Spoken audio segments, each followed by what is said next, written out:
The tourist trap that never let anyone leave. Some places aren't meant to be visited, they're meant to capture you. And once you step inside, leaving becomes impossible. This is the story of a tourist trap, a place that smiled at every visitor, but never let anyone leave. It looked harmless, bright lights, cheerful voices, the promise of joy. But behind the laughter, lurked a silence so heavy, it could bury you alive. They say the best places are hidden, the ones you stumble upon when your GPS loses signal and the road seems to stretch endlessly into nowhere. That's exactly what happened the night Emma and her 3 friends pulled off the interstate.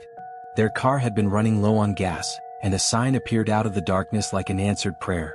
Welcome to Silent Pines, tourist village. Food, gas, lodging.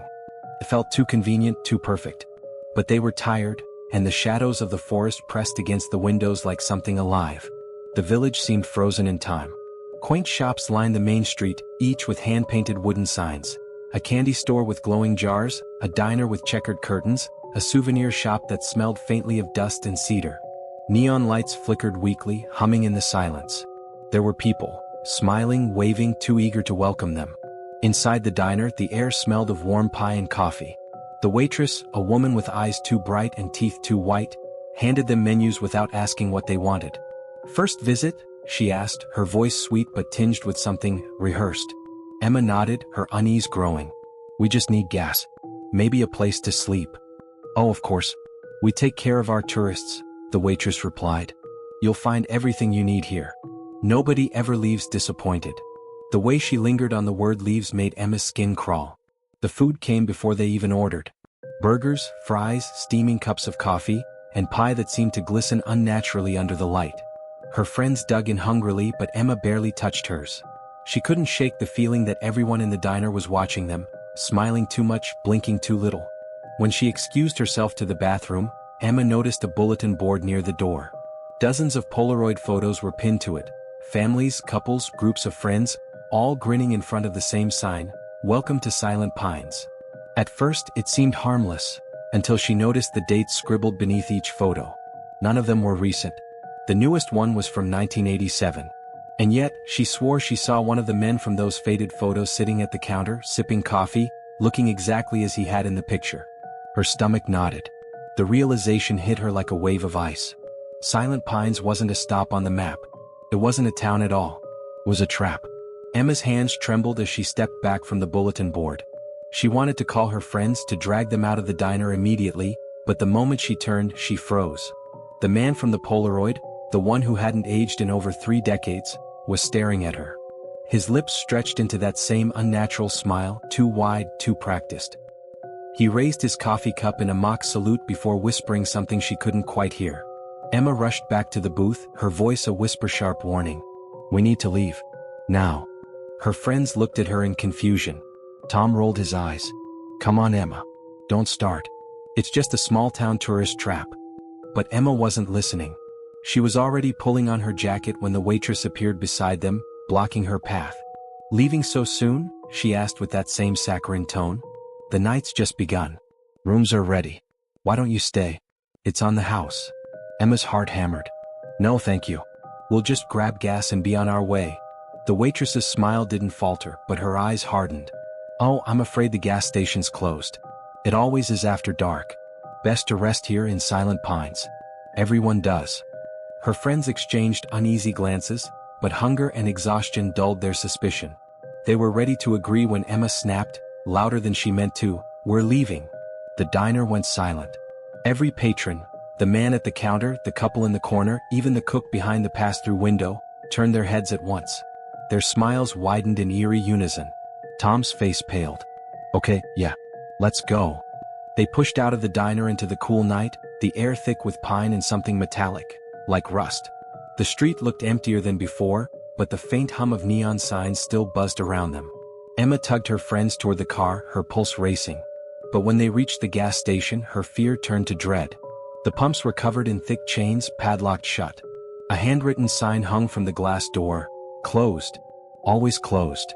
The realization settled over them like a shroud. There was no gas. No way out.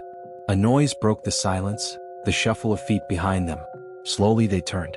The townsfolk had followed, spilling silently out of the diner and lining the street. Dozens of them. all smiling, all watching.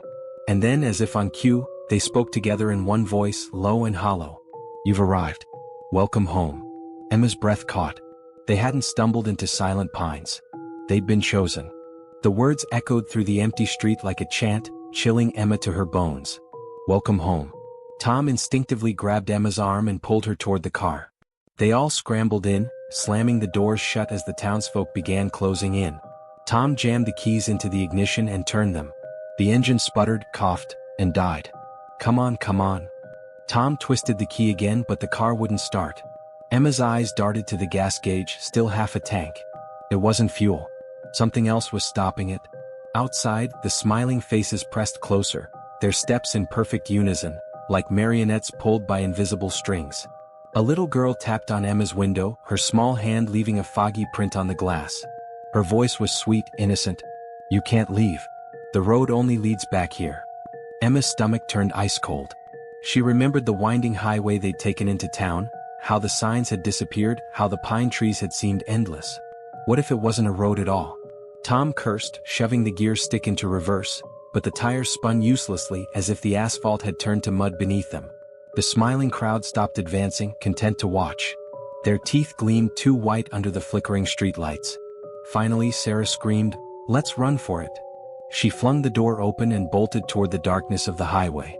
Emma and Tom hesitated but followed, feet pounding against cracked pavement, breath tearing from their lungs. For a moment, hope sparked. The forest loomed ahead, the night swallowing them whole. But when they broke through the tree line and burst onto asphalt again, Emma's heart nearly stopped. The neon diner sign glowed in front of them. The car sat exactly where they'd left it. And the townsfolk stood waiting. Sarah stumbled, gasping. No, we ran. But Emma already understood. The girl's voice echoed in her head. "The road only leads back here." One of the townsfolk stepped forward. The same man from the Polaroid, his grin never faltering. "Tourists come. Tourists stay. Silent Pines provides." "What do you mean?" Emma demanded, her voice cracking. The man tilted his head. "Every place has its cost. Every story needs its characters. And you fit so well." The crowd murmured in agreement, their voices blending into something like wind through dead leaves. Emma's knees weakened. They hadn't stumbled into a town. They had been written into it. And the story wasn't finished yet. Emma's breath came ragged, her mind clawing for logic, for escape, but everything unraveled the more she tried to reason it out. Written into it? The phrase wouldn't leave her. Sarah gripped Emma's hand tightly, nails digging into her skin. "We have to fight back. They're just people. They can't keep us here." But the way the townsfolk stood, motionless, grinning, eyes reflecting the neon glow like glass, made Emma wonder if they were people at all. Tom, always the stubborn one, grabbed a metal trash can from the street corner and hurled it through the diner's window. The glass shattered, spraying across the checkered floor. For a heartbeat, the air shifted. The smiles faltered. The townsfolk twitched. And then they moved. The crowd surged forward like a tide. Emma screamed, pulling Sarah toward the alley behind the diner as Tom swung wildly with the broken metal lid, buying them seconds at best. The alley smelled of rot and pine sap. Trash bins overflowed with things that didn't make sense. Rusted license plates, shoes in mismatched pairs, luggage tags from airports Emma didn't recognize. She realized then, every tourist who came through had left pieces behind. Evidence of lives erased. They ducked into a back door that led into the souvenir shop. Inside, shelves sagged under the weight of trinkets, snow globes, postcards, shot glasses, all stamped with the same phrase, "Silent Pines, a place you'll never forget." Sarah picked up a postcard and her face went pale. "Emma, that's us." Emma snatched it from her. The picture showed their group standing in front of the Welcome to Silent Pines sign, smiling. The date scrawled at the bottom was today. Her stomach churned. They hadn't posed for this. They hadn't even stopped at the sign. A voice whispered from the shadows of the shop, soft and almost kind. "The story always knows when new characters arrive." Emma spun, spotting a figure hunched in the corner. He was older, his clothes ragged, his face hollow with years of fear. He looked like he'd been hiding for decades. "You're stuck too?" Emma whispered. He nodded. "We all are. The town doesn't just trap you. It rewrites you.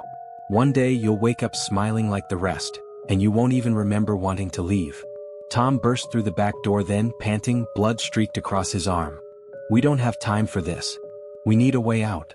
But the old man only shook his head slowly. There is no way out. There's only the ending. And for the first time, Emma felt true hopelessness. Emma wanted to scream at the old man to demand answers, but something in his eyes told her he wasn't lying. He wasn't cruel, just broken. He had accepted the trap of silent pines, and the weight of that acceptance threatened to pull her under too. "No," she whispered, gripping Sarah's trembling hand tighter. "There has to be a way. Every story has an ending. If this is a story, then maybe we can change how it's written." The old man's lips curled into something like pity. "The town writes you, not the other way around." Tom leaned against the wall, bleeding and shaking. "Then I'll burn the damn story down." He raised a lighter he'd swiped from the diner, flicking the flame to life. For a second, hope flickered with it. Emma grabbed a shelf of postcards and tipped it over, the paper catching fire instantly. Flames licked the walls, smoke curling upward. The trinkets cracked and shattered in the heat. Sarah covered her mouth, coughing, but for the first time the townsfolk's smiles faltered. Through the shop's front windows, Emma saw them hesitate, shifting uneasily. And then their voices rose together, a low, thunderous chant that shook the glass. "Tourists stay. Tourists stay. Tourists stay." The sound drilled into Emma's skull, vibrating through her bones. She pressed her palms to her ears, but it was inside her head now, insistent, invasive. Tom kicked open the back door, shouting over the roar of the fire. "Run!" They stumbled into the night, coughing, eyes stinging, but when Emma looked back, her heart dropped. The fire didn't spread. The building stood untouched, as though the flames had never been. The shop was whole again, glowing faintly under the neon. And standing in the doorway, smiling, was Tom. Emma froze. Tom was right beside her, panting, bleeding, clutching his lighter. But another Tom stood in the shop, grinning, whole, his wound gone. His voice carried across the street, soft and mocking. "Every story makes copies. Which one are you, Emma?" Sarah screamed, pulling her away, but Emma couldn't look away. She saw the Polaroid board in her mind, the endless rows of smiling faces. Not just tourists who had stayed, but tourists who had been multiplied, rewritten, trapped in different versions of the same nightmare. She realized then, Silent Pines didn't kill its visitors. It collected them. And as the crowd closed in, smiling wider than ever, Emma understood the final horror. The story never ended. It only added more characters.